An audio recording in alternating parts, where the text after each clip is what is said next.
जुलाई को दुनिया भर में इंटरनेशनल टाइगर डे मनाया गया। इस मौके पर जिम कॉर्बेट टाइगर रिजर्व के द्वारा एक report status of tigers co predators and prey in India 2022 जारी की गई थी। रिपोर्ट के मुताबिक 2022 में भारत में टाइगर्स की संख्या 3682 दर्ज की गई है, जो कि अप्रैल 2023 में जारी आंकड़ों में 3167 बताई गई थी। भारत में दुनिया के कुल टाइगर पॉपुलेशन का तकरीबन 75% मौजूद है। रिपोर्ट के मुताबिक देश के 53 टाइगर रिजर्व्स में सबसे ज्यादा टाइगर्स उत्तराखंड के जिम कॉर्बेट में मौजूद हैं। दूसरे और तीसरे नंबर पर बांदीपुर और नागरहोल का स्थान आता है। सबसे ज्यादा टाइगर्स की संख्या मध्य प्रदेश में दर्ज की गई है। उसके बाद कर्नाटक, उत्तराखंड और महाराष्ट्र का स्थान आता है। तकरीबन 1/4 टाइगर्स संरक्षित क्षेत्र के बाहर दर्ज किए गए हैं। आपको बता दें कि 29 जुलाई 2010 को रूस के सेंट पीटर्सबर्ग में इंटरनेशनल टाइगर समिट आयोजित की गई थी। इस मौके पर 13 टाइगर रेंज के देशों ने 2022 तक बाघों की संख्या दोगुनी करने का संकल्प लिया था। इसे T2 यानी टाइगर टाइम्स 2 नाम दिया गया था। इस दौरान की गई सेंट पीटर्सबर्ग घोषणा बाघ संरक्षण से संबंधित है। साल 2010 में वैश्विक स्तर पर बाघों की संख्या केवल 3200 रह गई थी। 13 टाइगर रेंज देशों में Bharat, Bangladesh, Nepal, Bhutan, Vietnam, Myanmar, Laos, Cambodia, Thailand, Malaysia, Indonesia, चीन और रूस शामिल हैं। चैट जीपीटी की पॉपुलैरिटी के बाद सैम ऑल्टमैन ने एक और प्रोजेक्ट वर्ल्ड कॉइन को रीइंट्रोड्यूस किया है। इस प्रोजेक्ट में ह्यूमन यूनिकनेस को सिद्ध करने के लिए आंखों को स्कैन किया जाता है। बदले में एक आईडी दी जाती है जिसे वर्ल्ड आईडी कहा जाता है। वर्ल्ड कॉइन प्रोजेक्ट के तहत दुनिया का सबसे बड़ा आइडेंटिटी एंड फाइनेंशियल नेटवर्क बनाने की बात की जा रही है। वर्ल्ड कॉइन प्रोजेक्ट एक ऐसी पहल है जिसमें एक डिजिटल नेटवर्क बनाने की बात की जा रही है। इसमें हर कोई अपने हिस्से का दावा कर सके और डिजिटल इकोनॉमी का हिस्सा बन सके, ऐसा प्रयास है। इसमें ORB डिवाइस का प्रयोग करके व्यक्ति की आइरिस को स्कैन कर लिया जाता है। यह आइरिस स्कैन व्यक्ति के बायोमेट्रिक डेटा को कलेक्ट करने में मददगार होता है। वर्ल्ड कॉइन का दावा है कि हर किसी व्यक्ति को अपने नेटवर्क में शामिल करना चाहते हैं। साथ ही बायोमेट्रिक के प्रयोग से डुप्लीकेशन से बचा जा सकता है। इस प्रोजेक्ट में आइरिस स्कैन करवाने की यूजर की इच्छा होनी चाहिए। गौरतलब है कि भारत ने आधार प्रोजेक्ट में बायोमेट्रिक्स की इफेक्टिवनेस को साबित किया है। आपको बता दें कि वर्ल्ड कॉइन प्रोजेक्ट भारत में 18 लोकेशंस पर काम कर रहा है। जी कन्नाबिरन को NAAC यानी national assessment and accreditation council का निदेशक यानी डायरेक्टर नियुक्त किया गया है। NAAC UGC के तहत एक स्वायत्त संस्थान है। भारत की शिक्षा व्यवस्था दुनिया में बड़ी शिक्षा व्यवस्थाओं में से एक है, लेकिन देश की उच्चतर शिक्षा व्यवस्था में गुणवत्ता के स्तर पर समस्या बनी रहती है। इसी के मद्देनजर राष्ट्रीय शिक्षा नीति 1986 और प्रोग्राम ऑफ एक्शन 1992 में NAAC के गठन की बात कही गई थी। NAAC को साल 1994 में UGC के तहत एक स्वायत्त संस्थान के तौर पर गठित किया गया था। इसका मुख्यालय बेंगलुरु में है। इसका मकसद उच्च शिक्षण संस्थानों में क्वालिटी एश्योरेंस को एक इंटीग्रल पार्ट यानी एकीकृत हिस्सा बनाना है। NAAC जनरल काउंसिल और एग्जीक्यूटिव कमेटी के जरिए काम करता है। UGC के अध्यक्ष ही NAAC की जनरल काउंसिल के अध्यक्ष होते हैं। आपको बता दें कि आज़ादी के बाद साल 1948 में डॉक्टर S राधाकृष्णन की अध्यक्षता में यूनिवर्सिटी एजुकेशन कमीशन का गठन किया गया था। इसमें यूनिवर्सिटी ग्रांट कमीशन को यूनाइटेड किंगडम के मॉडल पर गठित करने की बात कही गई थी। 28 दिसंबर 1953 को मौलाना अबुल कलाम आज़ाद के द्वारा यूनिवर्सिटी ग्रांट कमीशन का शुभारंभ किया गया। हालांकि आधिकारिक तौर पर इसका गठन नवंबर 1956 में संसद के एक एक्ट के द्वारा सांविधिक संस्था के तौर पर किया गया था। इसका मकसद उच्च शिक्षा में गुणवत्ता वाली शिक्षा को बढ़ावा देना है। यूरोपियन यूनियन ने अफ्रीकी देश नाइजर से सभी तरह के सुरक्षा सहयोग को समाप्त कर दिया है। दरअसल अफ्रीकी देश नाइजर की सेना ने तख्ता पलट कर दिया था। जनरल अब्दुर्रहमान तिब्यानी को विद्रोही सैनिकों ने अपने नेता के तौर पर घोषित किया था। छोटे से इस मुल्क में हुए तख्ता पलट में पश्चिमी देशों द्वारा रूस का हाथ बताया जा रहा है। सेना ने लोकतांत्रिक रूप से निर्वाचित राष्ट्रपति मोहम्मद बजौम को हिरासत में ले लिया है। अमेरिकी विदेश मंत्री एंटनी ब्लिंकन ने राष्ट्रपति मोहम्मद बजौम की तत्काल रिहाई की मांग की है। इसके अलावा देश में लोकतांत्रिक व्यवस्था बहाल करने की मांग की गई है। आपको बता दें कि नाइजर पश्चिम अफ्रीका में स्थित एक लैंडलॉक्ड कंट्री है। नाइजर सहारा मरुस्थल के दक्षिणी किनारे पर स्थित है। वो अपनी सीमा Libya, Algeria, Benin, Nigeria, Burkina Faso, Mali और चाड से साझा करता है। नाइजर यूरेनियम का 7वां सबसे बड़ा उत्पादक है, इसलिए यहां हुआ तख्तापलट दुनिया में चिंता का विषय बना हुआ है। आइए अब जल्दी से देखें आज क्या है रैपिड न्यूज में खास। नेशनल क्राइम रिकॉर्ड ब्यूरो ने देश से महिलाओं और लड़कियों के मिसिंग होने का डेटा जारी किया है। ये आंकड़े 2019 से 2021 के हैं। इस दौरान देश से तकरीबन 10,61,648 औरतें मिसिंग हैं। अकेले 2021 में 18 साल से ऊपर की 3,75,058 वुमेन गायब हैं। मध्य प्रदेश और महाराष्ट्र दो ऐसे राज्य हैं जहां से इस दौरान सबसे ज्यादा औरतें गायब हुई हैं। 31 जुलाई को भारत के महान लेखक मुंशी प्रेमचंद की जयंती मनाई जाती है। उनकी रचनाओं में गोदान, गबन, निर्मला, कफन, नमक का दारोगा, ईदगाह और कर्मभूमि अहम है। उन्हें उपन्यास सम्राट के तौर पर जाना जाता है। उन्होंने अपनी लेखनी के जरिए गरीबों और शहरी मध्य वर्ग की समस्याओं पर प्रकाश डाला। भारतीय मूल की निशा बिस्वाल को यूएसए के इंटरनेशनल डेवलपमेंट फाइनेंस कॉरपोरेशन की डेप्यूटी चीफ एग्जीक्यूटिव ऑफिसर नियुक्त किया गया है। वे वर्तमान में यूएसए चैम्बर ऑफ कॉमर्स के international strategy and global initiative के लिए सीनियर वाइस प्रेसिडेंट के पद पर थी। 1 अगस्त को प्रधानमंत्री नरेंद्र मोदी को लोकमान्य तिलक नेशनल अवार्ड से नवाजा जाएगा। 1 अगस्त को लोकमान्य बाल गंगाधर तिलक की पुण्यतिथि के मौके पर यह पुरस्कार दिया जाएगा। इस पुरस्कार को तिलक स्मारक मंदिर ट्रस्ट के द्वारा दिया जाता है। पुरस्कार से पूर्व में इंदिरा गांधी, अटल बिहारी वाजपेयी, मनमोहन सिंह, शरद पवार और साइरस पूनावाला जैसी हस्तियों को नवाजा जा चुका है। आइए देखते हैं अब आज के बुलेटिन पर आधारित क्या प्रश्न बन सकते हैं। पहला प्रश्न है, देश में सबसे ज्यादा बाघ किस टाइगर रिजर्व में पाए जाते हैं? नागरहोल, बांदीपुर, जिम कॉर्बेट या फिर बांधवगढ़? अगला प्रश्न है, निम्नलिखित कथनों पर विचार कीजिए। नाइजर अफ्रीका के पश्चिमी तट पर स्थित देश है। NAAC यूजीसी के तहत एक स्वायत्त संस्थान है। World coin project identity and financial network बनाने के लिए काम कर रहा है। उपर्युक्त में से कितने कथन सही हैं? केवल 1, केवल 2, सभी 3 या फिर इनमें से कोई नहीं? आइए अब देखते हैं कि पिछले बुलेटिन में मैंने आपसे क्या सवाल पूछे थे और उनके सही जवाब क्या हैं। पहला प्रश्न था, पारकाचिक ग्लेशियर निम्नलिखित में से किस राज्य या केंद्र शासित प्रदेश में स्थित है? लद्दाख, जम्मू कश्मीर, उत्तराखंड या फिर हिमाचल प्रदेश? सही जवाब है इसका ऑप्शन ए यानी लद्दाख। अगला, निम्नलिखित कथनों पर विचार कीजिए। हेपेटाइटिस लीवर की सूजन से संबंधित है। यह वायरस से होने वाला रोग है। हेपेटाइटिस ए और बी दोनों के लिए वैक्सीन मौजूद है, लेकिन सी के लिए नहीं है। उपर्युक्त में से कितने कथन सही हैं? केवल 1, केवल 2, सभी 3, इनमें से कोई नहीं? सही जवाब है विकल्प सी यानी तीनों कथन सही हैं। के तकरीबन 7 उत्पादों को जीआई टैग से नवाजा गया है। इनमें 4 उत्पाद राजस्थान से और 3 उत्पाद गोवा के शामिल हैं। इसमें राजस्थान से Udaipur koftgari metal craft, Bikaner kashidakari craft, Jodhpur bandhej craft और बीकानेर उस्ता कला क्राफ्ट शामिल हैं।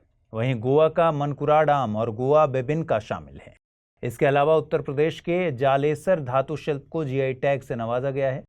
मनकुराडाम को पुर्तगालियों ने मालकोराडा नाम दिया था, जिसे कोंकणी भाषा में मनकुराडामो कहा जाने लगा। बेबिनका को क्वीन ऑफ गोवन डेजर्ट्स भी कहा जाता है। यह एक भारतीय पुर्तगाली पुडिंग है। उत्तर प्रदेश के एटा जिले में स्थित जालेसर में तकरीबन 1200 छोटी छोटी यूनिट्स हैं जो घुंघरू, घंटी और सजावटी मेटल क्राफ्ट पर काम करते हैं। जोधपुर बांधेज क्राफ्ट राजस्थान की बांधने और रंगने की प्रसिद्ध कला है।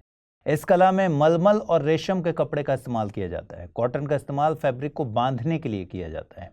बीकानेर उस्ता कला में गोल्डन रंग की ज्यादा मौजूदगी के चलते इसे गोल्ड नक्काशी और गोल्ड मनौती नाम दिया गया है।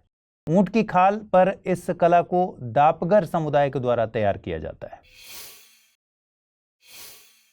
चीन और पाकिस्तान के बीच सीपेक यानी चाइना पाकिस्तान इकोनॉमिक कॉरिडोर के तहत 6 समझौते किए गए। ये समझौते चीन पाकिस्तान इकोनॉमिक कॉरिडोर के सेकंड फेज के तहत किए गए हैं। इस दौरान सीपेक के 10 साल पूरे होने पर एक समारोह का भी आयोजन हुआ। इस प्रोजेक्ट के तहत साल 2013 से पाकिस्तान में अवसंरचना से जुड़े प्रोजेक्ट्स को तैयार किया जा रहा है। सीपेक पाकिस्तान के ग्वादर पोर्ट को चीन के शिनजियांग प्रांत से जोड़ता है। इस प्रोजेक्ट का विरोध भारत के द्वारा किया जा रहा है। दरअसल ये प्रोजेक्ट पाकिस्तान अधिकृत कश्मीर से होकर गुजरता है। गौरतलब है कि सीपेक शुरुआत में एक $46 बिलियन का प्रोजेक्ट था, जिसे बाद में बढ़ाकर $62 बिलियन किया गया था। इस प्रोजेक्ट से जुड़े मुख्य समझौते साल 2013 में हुए, हालांकि इसे आधिकारिक तौर पर 2015 में लॉन्च किया गया। आपको बता दें कि चीन दुनिया को जमीन और समुद्र के रास्ते एक कॉरिडोर के तहत घेर रहा है, जिसे बेल्ट एंड रोड इनिशिएटिव नाम दिया जा रहा है। जानकार इसे 21वीं शताब्दी के सिल्क रोड का दर्जा देते हैं। चीन इस पहल के तहत 60 से अधिक देशों में अवसंरचनात्मक प्रोजेक्ट चला रहा है। चीन की BRI पहल को वैश्विक स्तर पर चाइनीज मार्शल प्लान के तौर पर जाना जाता है। चलिए आगे बढ़ें, उससे पहले आप सबके लिए एक ज़रूरी सूचना। स्टडी IQ IAS हिंदी की टीम अब नए बैच के साथ 11 अगस्त 2023 से सुबह 8 बजे आपके लिए एक सरप्राइज ला रही है। ये बैच इंग्लिश, हिंदी और इंग्लिश तीनों भाषाओं में एक ही समय पर शुरू किया जा रहा है।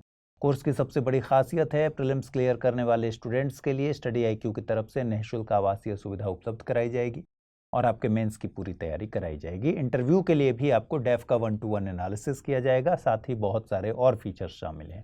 डिस्काउंट हासिल करने के लिए आपको अमृत लाइव कोड यूज करना है। इससे ये कोर्स आपको केवल 29,999 रुपये में हासिल हो सकेगा। कोर्स के संबंध में ज्यादा जानकारी के लिए डिस्क्रिप्शन बॉक्स में जाइए, वहां एक लिंक दिया हुआ है, उस पर क्लिक कर लीजिए। हाल ही में IPCC यानी inter governmental panel on climate change के चुनाव संपन्न हुए। ये चुनाव IPCC के 59वें सत्र की बैठक में संपन्न हुए। बैठक केन्या के नैरोबी में आयोजित हुई थी। चुनाव संपन्न होने के साथ ही 7th असेसमेंट साइकिल की भी शुरुआत हो गई है। IPCC को साल 1988 में विश्व मौसम विज्ञान संगठन WMO और UN एनवायरमेंट प्रोग्राम यानी UNEP के द्वारा गठित किया गया था।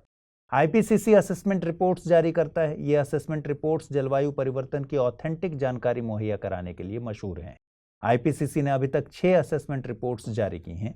लास्ट रिपोर्ट मार्च 2023 में जारी की गई थी। IPCC सरकारों से बना एक संगठन है। इसमें UN या WMO के सदस्य देश शामिल होते हैं। वर्तमान में IPCC में 195 सदस्य शामिल हैं। IPCC खुद से रिसर्च कंडक्ट नहीं करता, बल्कि तैयार रिपोर्ट्स के असेसमेंट का काम करता है। भारत के RK पचौरी ने IPCC के 4th and 5th assessment cycle की अध्यक्षता की थी। हालिया चुनावों में IPCC की अध्यक्षता जेम्स स्किया को सौंपी गई है। वे इंपीरियल कॉलेज लंदन में प्रोफेसर हैं। भारत की CERT-IN यानी कंप्यूटर इमरजेंसी रिस्पांस टीम ने अकीरा को लेकर अकीरा जो कि रैंसमवेयर है, उसे लेकर अलर्ट जारी किया है। यह रैंसमवेयर विंडोज और लाइनेक्स दोनों तरह की डिवाइसेस को टारगेट कर रहा है। ये डिवाइसेस से डेटा चोरी करता है और एन्क्रिप्शन दोनों के लिए जिम्मेदार है। यह रैंसमवेयर डिवाइस की रिकवरी के लिए डबल रैंसमवेयर की मांग कर रहा है। यह रैंसमवेयर डिवाइस के डेटा को एन्क्रिप्ट करके रैंसम के लिए नोट छोड़ रहा है। यदि पीड़ित रैंसम पे न कर पाए तो उनके डेटा को डार्क वेब ब्लॉग पर जारी करने की धमकी दी जा रही है। आमतौर पर ransomware phishing email, drive bye download और रिमोट डेस्कटॉप कनेक्शन के जरिए अटैक करता है। CERT-IN ने लोगों को बेसिक इंटरनेट हाइजीन और रैंसमवेयर के लिए प्रोटेक्शन टूल्स के इस्तेमाल की सिफारिश की है। इसके अलावा क्रिटिकल डेटा का ऑफलाइन बैकअप करने की सलाह भी दी है। आपको बता दें कि रैंसमवेयर एक ऐसा मालवेयर होता है जो किसी संस्था या व्यक्ति को कंप्यूटर फाइल की एक्सेस देने से रोकता है। साइबर अटैकर्स रैंसमवेयर के अटैक के जरिए संस्थाओं को ऐसी स्थिति में पहुंचा देते हैं जहां उन्हें रैंसम देकर फाइल्स डिक्रिप्ट करवाना ज्यादा सस्ता पड़ता है। आइए जल्दी से देखें आज क्या है खास रैपिड न्यूज में। OBC सब कैटेगराइजेशन के लिए गठित आयोग ने अपनी रिपोर्ट राष्ट्रपति द्रौपदी मुर्मू को सौंप दी है। इस आयोग को केंद्र की OBC सूची में सुधार के मकसद से गठित किया गया था। आयोग के अध्यक्ष दिल्ली हाईकोर्ट के रिटायर्ड जज जी रोहिणी थे। मन की बात के 103वें एपिसोड में प्रधानमंत्री नरेंद्र मोदी ने भोजपत्र कैलीग्राफी की चर्चा की थी। उन्होंने बद्रीनाथ के नजदीक बसे माना गांव की महिलाओं द्वारा किए जा रहे इस बिजनेस के सिलसिले में इसे हाईलाइट किया था। माना गांव भारत चीन की सीमा से पहले बसा आखिरी गांव है। भोजपत्र या हिमालयन बिर्च 3000 मीटर की ऊंचाई पर पाया जाने वाला पेड़ है। इसकी छाल को पेपर की तरह इस्तेमाल किया जाता है। लोकसभा में पेश जानकारी के मुताबिक 15वें वित्त आयोग ने 1.28 करोड़ रुपए का फंड सभी राज्यों के स्टेट डिजास्टर रिस्पांस फोर्स को एलोकेट किया है। वित्त आयोग एक संवैधानिक संस्था है। इसका जिक्र संविधान के अनुच्छेद 280 में किया गया था। यूनेस्को ने इटली की आइकॉनिक सिटी वेनिस को world heritage site in danger में शामिल करने की बात कही है। यूनेस्को की रिपोर्ट के मुताबिक ये शहर ओवर टूरिज्म, ओवर डेवलपमेंट और बढ़ते समुद्र स्तर के चलते इरिवर्सिबल डैमेज के जोखिम का सामना कर रहा है। इटली का वेनिस शहर 5वीं शताब्दी में स्थापित हुआ था और 10वीं शताब्दी तक बड़ी समुद्री ताकत के तौर पर उभरा। इस शहर को सिटी ऑफ कैनाल्स और फ्लोटिंग सिटी के तौर पर जाना जाता है। आइए अब जल्दी से देखें आज के बुलेटिन पर आधारित क्या प्रश्न बन रहे हैं। पहला सवाल है, हाल ही में मनकुराड आम को जीआई टैग से नवाजा गया। ये आम भारत के किस राज्य में पाए जाते हैं? महाराष्ट्र, गोवा, कर्नाटका, उत्तर प्रदेश। अगला सवाल है, निम्नलिखित कथनों पर विचार कीजिए। आईपीसीसी को डब्ल्यूएमओ और डब्ल्यूडब्ल्यूएफ के द्वारा गठित किया गया है। आईपीसीसी अपनी रिसर्च खुद कंडक्ट करता है। उपर्युक्त में से कितने कथन सही हैं? केवल एक, केवल दो, एक और दो, दोनों, न तो एक नहीं दो। और आइए अब देखें पिछले बुलेटिन में मैंने आपसे क्या सवाल पूछे थे और उनके सही जवाब क्या हैं। पहला सवाल था, देश में सबसे ज्यादा बाघ किस टाइगर रिजर्व में पाए जाते हैं? नागरहोल, बांदीपुर, जिम कॉर्बेट या फिर बांधवगढ़। सही जवाब है विकल्प सी, यानी जिम कॉर्बेट। अगला सवाल है, निम्नलिखित कथनों पर विचार कीजिए। नाइजर अफ्रीका के पश्चिमी तट पर स्थित देश है। NAAC यूजीसी के तहत एक स्वायत्त संस्थान है।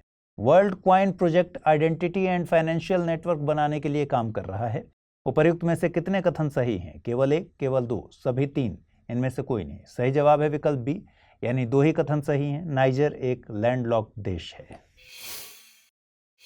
आइए खबरों की शुरुआत करें। सरकार द्वारा राज्यसभा में पेश की गई जानकारी के मुताबिक प्रधानमंत्री आवास योजना के तहत 75.51 लाख घर तैयार किए गए हैं, जिनमें से 71.39 लाख घर ऑक्यूपाइड हो चुके हैं।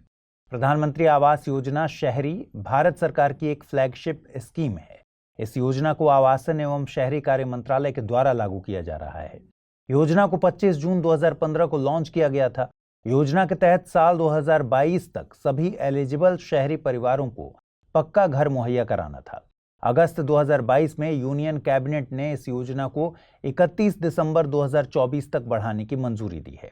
योजना के 4 वर्टिकल्स में से CLSS को छोड़कर बाकी सभी को आगे बढ़ाने की मंजूरी दी गई है। योजना के 4 वर्टिकल्स में in situ slum redevelopment, credit linked subsidy scheme, affordable housing in partnership और beneficiary led individual house construction शामिल है। हाल ही में नेचर जर्नल में एक अध्ययन global climate change trends detected in indicators of ocean ecology publish हुआ था। इसके मुताबिक पिछले 2 दशकों में पृथ्वी पर मौजूद महासागरों के रंग में परिवर्तन देखने को मिला है। ये परिवर्तन मुख्य तौर पर मानव निर्मित जलवायु परिवर्तन के चलते देखने को मिल रहा है। महासागरों के तकरीबन 56% हिस्से में कलर में चेंजेस देखने को मिले हैं। महासागरों में रंग परिवर्तन प्रत्यक्ष तौर पर मरीन लाइफ को प्रभावित नहीं करता, लेकिन भविष्य में मरीन इकोसिस्टम असंतुलित हो सकता है।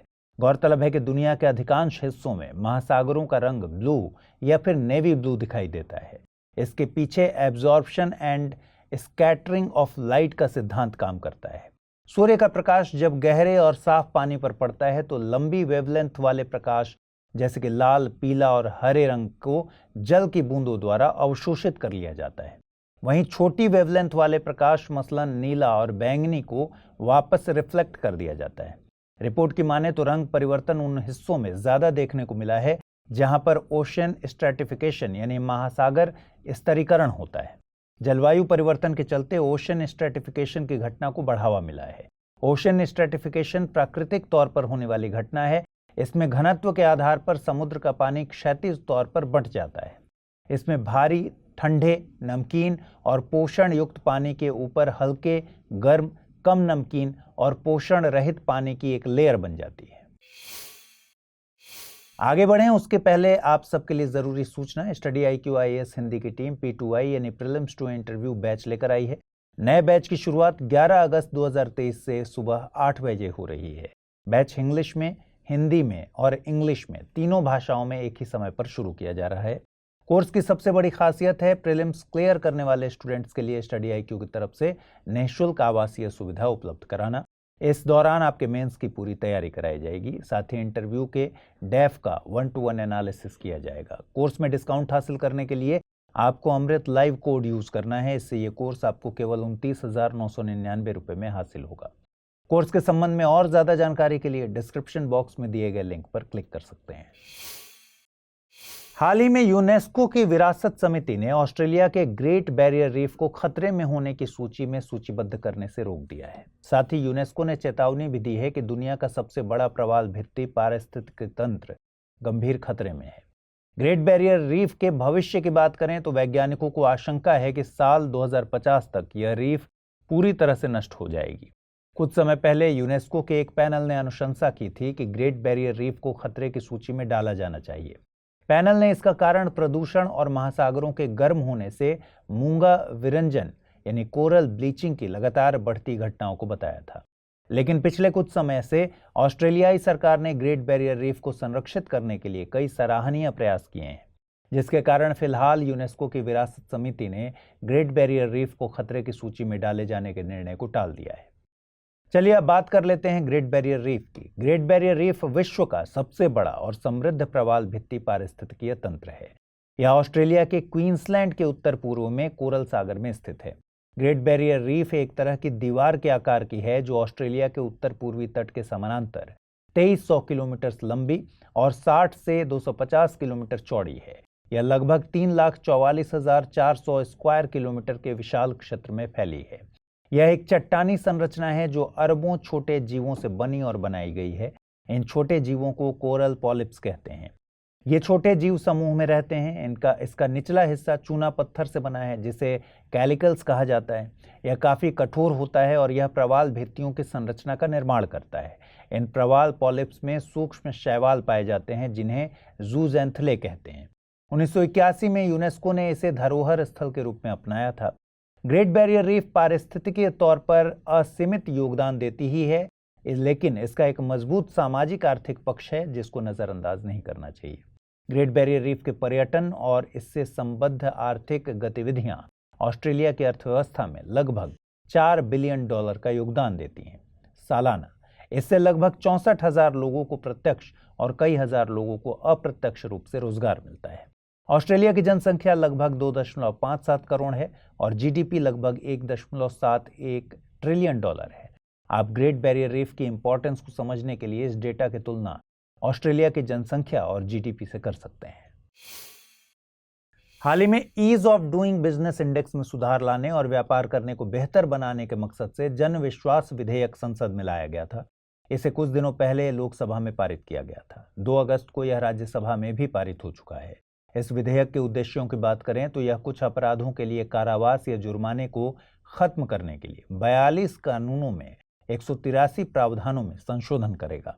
42 कानूनों में से सिर्फ एक कानून के प्रावधानों में संशोधन के चलते यह विधेयक बहस का मुद्दा बन गया है। जिस कानून के प्रावधानों में संशोधन के कारण जन विश्वास विधेयक सुर्खियों में है वह है भारत में दवाओं के निर्माण, भंडारण और बिक्री को नियंत्रित करने वाला कानून। आइए समझते हैं पूरा मामला क्या है। दरअसल जन विश्वास विधेयक औषधि एवं प्रसाधन सामग्री अधिनियम 1940 में 2 बदलाव करेगा। पहला बदलाव होगा मौजूदा कानून की धारा 30(2) में।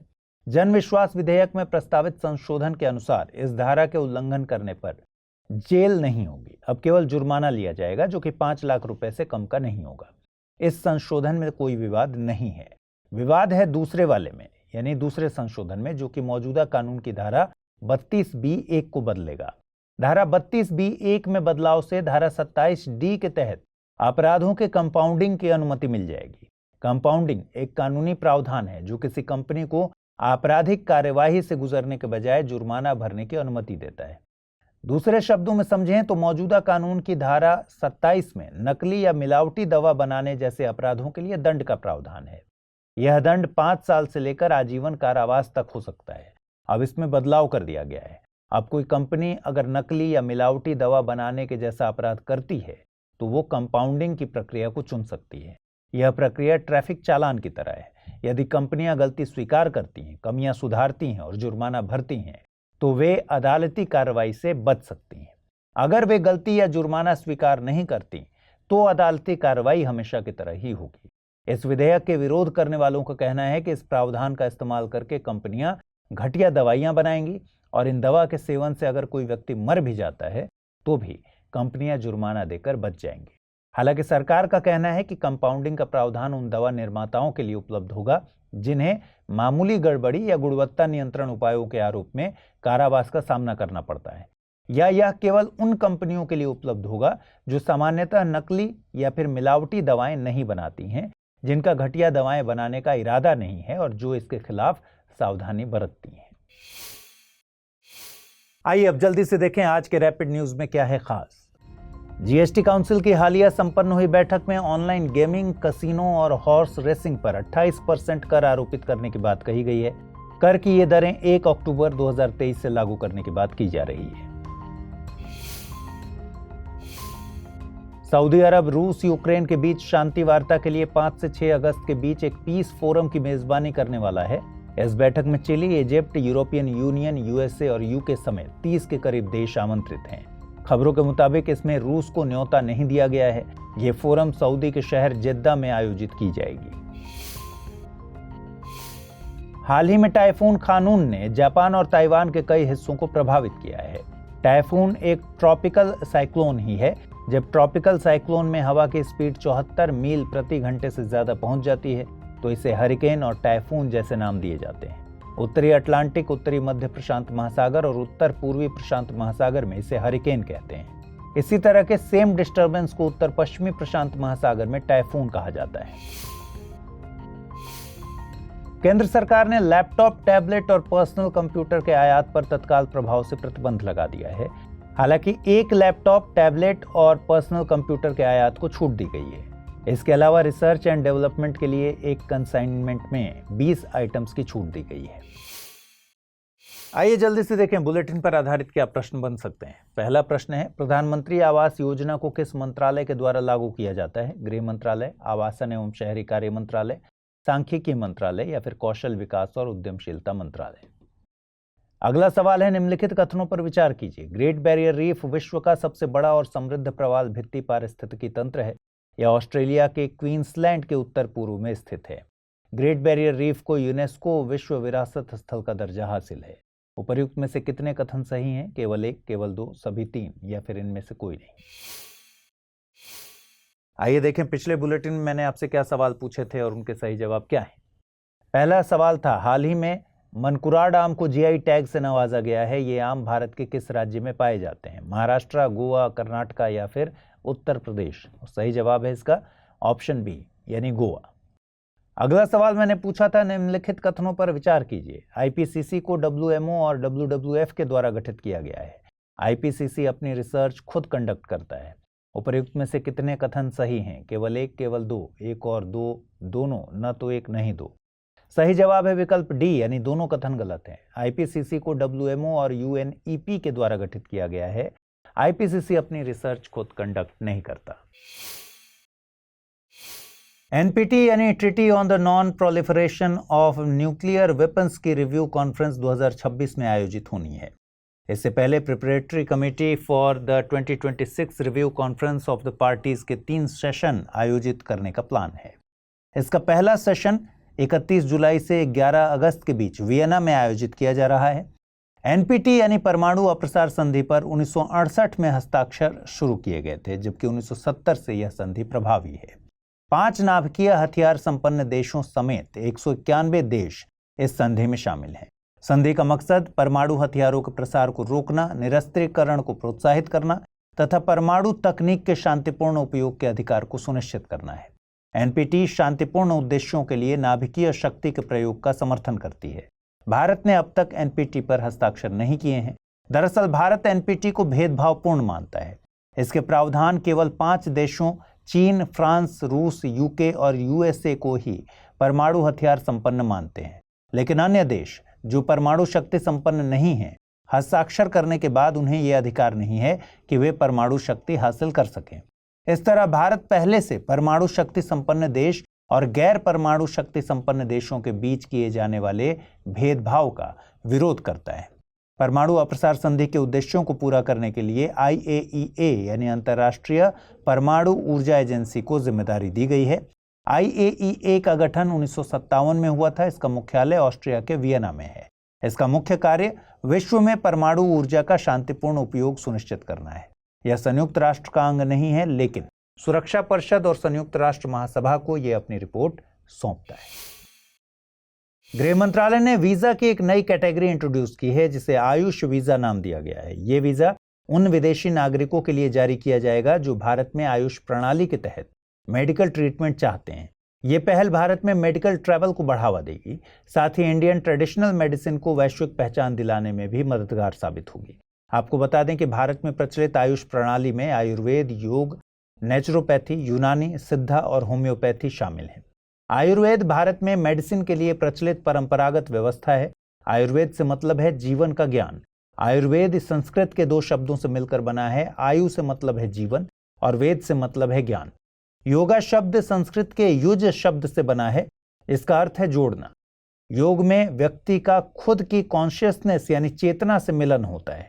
नेचुरोपैथी एक लागत प्रभावी ड्रग लेस थेरेपी है। इसमें स्वास्थ्य की देखभाल प्राकृतिक तौर पर मिलने वाले पदार्थों से की जाती है। यूनानी प्रणाली एक व्यापक व्यवस्था है। इसमें निवारक, प्रोत्साहनात्मक, उपचारात्मक और पुनर्वासात्मक स्वास्थ्य देखभाल मुहैया कराई जाती है। सिद्धा भारत में प्रचलित प्राचीन मेडिसिन सिस्टम है। यह शब्द सिद्धि से जुड़ा हुआ है, जिसका अर्थ होता है पूर्णता को हासिल करना। सोवा रिगपा हिमालयी क्षेत्र की परंपरागत मेडिसिन सिस्टम है। इसका मतलब होता है साइंस ऑफ हीलिंग। इसके प्रैक्टिशनर्स को आमची कहा जाता है। होम्योपैथी की खोज 18वीं शताब्दी के अंत में German physician doctor Christian Friedrich Samuel Hahnemann ने की थी। होम्योपैथी एक ऐसी चिकित्सीय प्रणाली है जिसमें let likes be treated by likes यानी समः समम शमयति का पालन किया जाता है। होम्योपैथी की दवाएं जानवरों, पौधों, खनिजों और अन्य प्राकृतिक पदार्थों से तैयार की जाती हैं। ये दवाएं लागत प्रभावी होती हैं, साथ ही इनके साइड इफेक्ट्स नहीं होते। आइए अब आप सबके लिए जरूरी सूचना। स्टडी IQ IAS हिंदी की टीम P2I यानी प्रीलिम्स टू इंटरव्यू बैच लेकर आई है। नए बैच की शुरुआत 11 अगस्त 2023 से सुबह 8 बजे हो रही है। ये बैच इंग्लिश, हिंदी और इंग्लिश तीनों भाषाओं में एक ही समय पर शुरू किया जा रहा है। कोर्स की सबसे बड़ी खासियत, प्रीलिम्स क्लियर करने वाले स्टूडेंट्स के लिए स्टडी IQ की तरफ से निःशुल्क आवासीय सुविधा उपलब्ध कराई जाएगी। इस दौरान आपके मेंस की पूरी तैयारी कराई जाएगी। साथ ही इंटरव्यू में डेफ का 1-to-1 एनालिसिस वगैरह भी किया जाएगा। कोर्स में डिस्काउंट हासिल करने के लिए अमृत लाइव कोड यूज करना है। इससे ये कोर्स आपको केवल 29,999 रुपये में मिलेगा। कोर्स के संबंध में और अधिक जानकारी के लिए डिस्क्रिप्शन बॉक्स में दिए गए लिंक पर क्लिक कर सकते हैं। भारतीय पूंजी बाजार में पी नोट्स के जरिए निवेश 1.13 लाख करोड़ तक पहुंच गया है। ये आंकड़े पिछले 5.5 सालों में उच्चतम स्तर पर हैं। पी नोट्स यानी पार्टिसिपेटरी नोट्स पंजीकृत FPI यानी फॉरेन पोर्टफोलियो इन्वेस्टर्स द्वारा विदेशी निवेशकों को जारी किए जाते हैं। दरअसल पी नोट्स निवेशक खुद को सीधे पंजीकृत किए हुए बिना भारतीय शेयर बाजार का हिस्सा बनना चाहते हैं। हालांकि उन्हें सेबी की समुचित प्रक्रिया से गुजरना पड़ता है। FPI गैर निवासी होते हैं जो भारतीय प्रतिभूतियों जैसे शेयर, सरकारी बॉन्ड, कॉरपोरेट बॉन्ड आदि में निवेश करते हैं।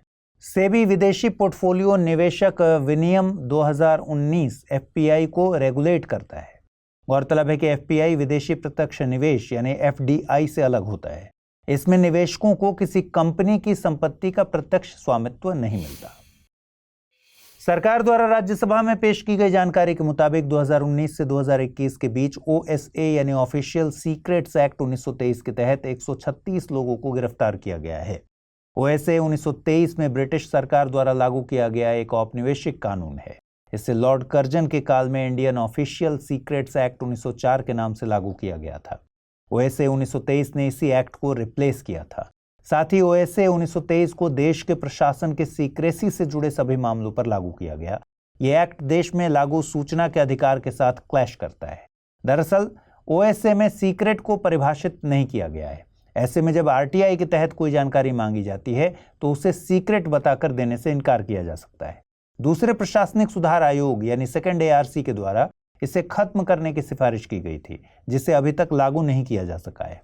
ये कानून जासूसी, गुप्त जानकारी साझा करना, वर्दी का अनधिकृत उपयोग, जानकारी को छिपाना, निषिद्ध या प्रतिबंधित क्षेत्रों में सशस्त्र बलों के साथ हस्तक्षेप को दंडनीय अपराध बनाता है। दोषी पाए जाने पर व्यक्ति को 14 साल की सजा, जुर्माना या फिर दोनों हो सकता है। यह कानून लोक सेवक और नागरिकों दोनों पर लागू होता है। आइए अब जल्दी से देखें आज के रैपिड न्यूज में क्या है खास। झारखंड असेंबली ने Jharkhand competitive examination measures for control and prevention of unfair means in recruitment bill 2023 पारित किया है। इसमें प्रतियोगी परीक्षाओं में नकल के मामलों में उम्र कैद और 10 करोड़ रुपए के जुर्माने का प्रावधान किया गया है। 3 अगस्त से डूरंट कप की शुरुआत हो चुकी है। डूरंट कप फुटबॉल के लिए आयोजित होने वाला एशिया का सबसे पुराना टूर्नामेंट है। इसकी मेजबानी असम और पश्चिम बंगाल के द्वारा की जाएगी। मालाबार रिवर फेस्टिवल के 9वें एडिशन की शुरुआत हुई है। केरल में आयोजित होने वाला ये फेस्टिवल दक्षिण भारत नदी आधारित पहला कंपटीशन है। इसमें कयाकिंग चैंपियनशिप का आयोजन किया जाता है। वैश्विक वित्तीय सेवा फर्म मॉर्गन स्टैनले ने भारत के स्टेटस को अपग्रेड किया है। भारत को इक्वल वेट से ओवरवेट का दर्जा दिया गया है। वहीं चीन की रैंक डाउन हुई है। चीन को इक्वल वेट का दर्जा हासिल हुआ है। भारत को यह स्टेटस इसलिए हासिल हुआ क्योंकि भारत की आर्थिक समृद्धि उस वक्त में भी जारी है जब वैश्विक स्तर पर समृद्धि की दर लगातार धीमी है। आइए अब जल्दी से देखें आज के बुलेटिन पर आधारित क्या प्रश्न बन सकते हैं। पहला सवाल है, डूरंट कप किस खेल से संबंधित है? फुटबॉल, पोलो, वॉलीबॉल या फिर बैडमिंटन? अगला सवाल है, निम्नलिखित कथनों पर विचार कीजिए। सोवा रिगपा दक्षिण भारत में प्रचलित एक दार्शनिक परंपरा है। भारत एनपीटी का हस्ताक्षरकर्ता देश है। उपर्युक्त में से कितने कथन सही हैं? केवल एक, केवल दो, दोनों, न तो एक न ही दो। आइए अब देखें पिछले बुलेटिन पर आधारित क्या प्रश्न मैंने पूछे थे और उनके सही जवाब क्या हैं। पहला सवाल था, प्रधानमंत्री आवास योजना को किस मंत्रालय के द्वारा लागू किया जाता है? गृह मंत्रालय, आवासन एवं शहरी विकास मंत्रालय, सांख्यिकी मंत्रालय या फिर कौशल विकास और उद्यमशीलता मंत्रालय? इसका सही जवाब है ऑप्शन बी। अगला प्रश्न था, निम्नलिखित कथनों पर विचार कीजिए। ग्रेट बैरियर रीफ विश्व का सबसे बड़ा और समृद्ध प्रवाल भित्ति पारिस्थितिकीय तंत्र है। यह ऑस्ट्रेलिया के क्वींसलैंड के उत्तर पूर्व में स्थित है। ग्रेट बैरियर रीफ को यूनेस्को विश्व विरासत स्थल का दर्जा हासिल है। उपर्युक्त में से कितने कथन सही हैं? केवल एक, केवल दो, सभी तीन या फिर इनमें से कोई नहीं? सही जवाब है विकल्प सी, यानी तीनों कथन सही हैं।